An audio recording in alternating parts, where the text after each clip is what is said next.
Hey, well, today I'm angry about the anniversary. This is the 1 year anniversary, March 11th, 2021, the 1 year anniversary since the World Health Organization declared COVID-19 to be a pandemic.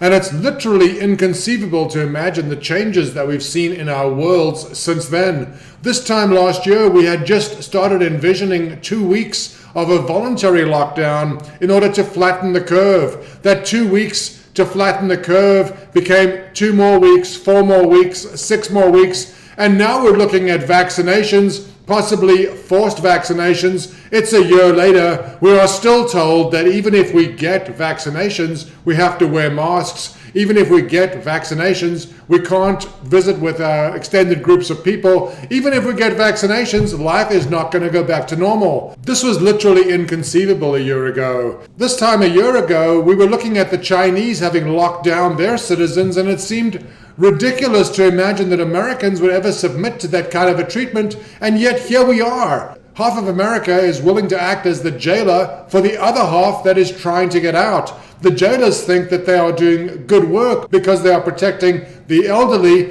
The prisoners who are trying to get out think that they are doing good work because they're representing individual freedoms, which this country used to stand for. Both sides are convinced that they are right. Both sides are prepared to fight the other side because they believe in their hearts that not only are they wrong, but that the other side's intentions are evil. And wouldn't you believe that if you were trying to protect your grandmother and you believed that somebody who wasn't getting a vaccination or wasn't wearing a mask would be a risk to her? Is there anything you wouldn't do? And this is how we've come to the point where we are. You have well-intentioned people on both sides. One group is determined to protect society at large, no matter the cost. The other side is determined to protect our individual freedoms, whatever the cost, and neither side is willing to concede a point to the other. A year ago, it might have seemed difficult to decide between the two sides. Both seem to have valid points. But now that a year has passed and we actually have some data, we can see that unless you are old, unless you are sickly, unless you are obese, it seems that your risk of dying from this disease or having a serious effect from it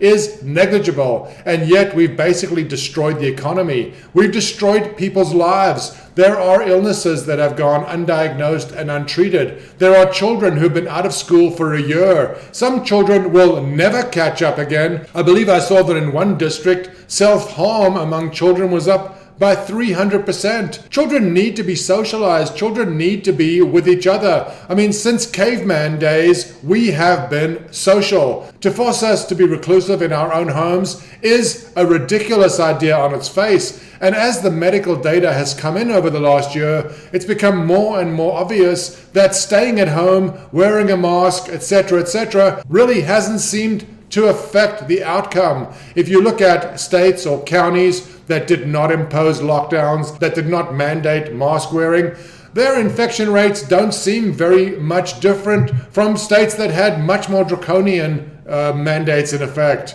But now that we know the facts, now that we know the medicine, now that we know the science, there still seems to be an unwillingness to face the facts. If you look at the data, it seems obvious that if you're under 55 years old, your chances of dying from this disease, your chances of having a serious effect from this disease are negligible. This was apparent many months ago, maybe 9 months ago, and yet we're still acting as if everybody is at equal risk of death. This is not true. We don't seem to have learned any of the lessons over the last year. Even today, they're talking about having to have vaccinations and still wear a mask, having to have vaccinations and still wear a mask, and still not being able to congregate freely in public.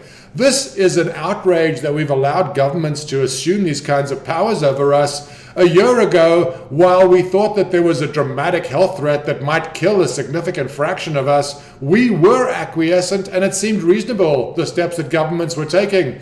But it's become increasingly obvious that governments really have no clue what they're doing. The flip-flops in opinion by our own CDC, the changing opinions of Dr. Anthony Fauci, the changing recommendations from government authorities, these all point to the fact that they are making it up as they go along. We know the facts. Those of us who care to investigate, you can see what the death rates are by age. You can see that if you're overweight or sickly, you have a great chance of being affected by this disease. But if you're not, your chances are almost zero. We didn't know this a year ago. The changes that we put into effect, the restrictions that we agreed to, seemed reasonable at the time. A year later, those of us who have taken the time to take a look at the data, it is obvious to us that the reactions to this disease were wildly overblown, and even worse, these reactions, these overreactions continue today. Even today, people are forced to wear masks. Even today, people are not able to see elderly relatives who might be dying, and relatives are forbidden to see them.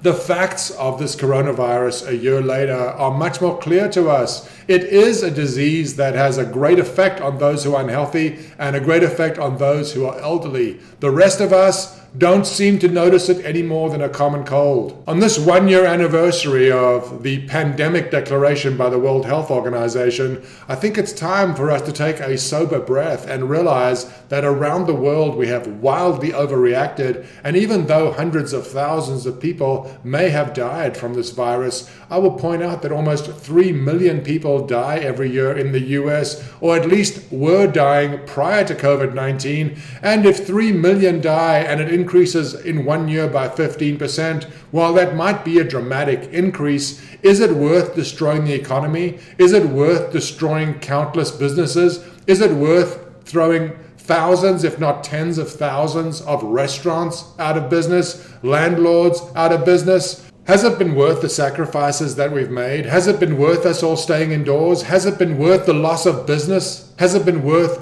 the loss of livelihoods? Has it been worth the loss of life? As we look back over the last year and we evaluate our reactions since this pandemic was declared, it becomes obvious that our reactions were extreme and ill-advised.